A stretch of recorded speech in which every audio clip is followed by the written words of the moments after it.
જાણો રક્ષાબંધન શા માટે ઉજવવામાં આવે છે। રક્ષાબંધન એટલે ભાઈ અને બહેનના પવિત્ર સંબંધની ઉજવણીનો તહેવાર। આ તહેવાર શ્રાવણ મહિનાની પૂનમના દિવસે ઉજવવામાં આવે છે, એટલે એને શ્રાવણી પૂનમ તરીકે પણ ઓળખવામાં આવે છે। રક્ષાબંધનના તહેવારની ઉજવણી શરૂઆત સાથે એક પૌરાણિક કથા જોડાયેલી છે।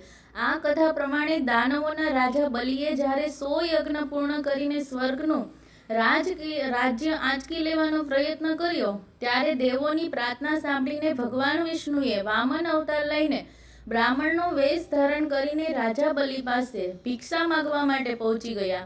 બલિ ખૂબ જ દાનવીર હતો।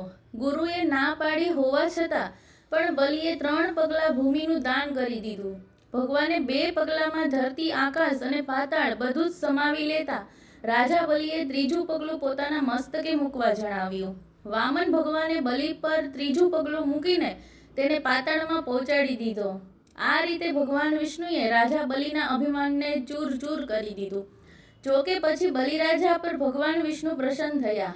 આ સંજોગોમાં બલિએ ભગવાન પાસે રાત દિવસ પોતાની સામે રહેવાનું વરદાન માગ્યું, જેના કારણે ભગવાન વૈકુંઠ છોડીને પાતાળ રહેવા જતા રહ્યા।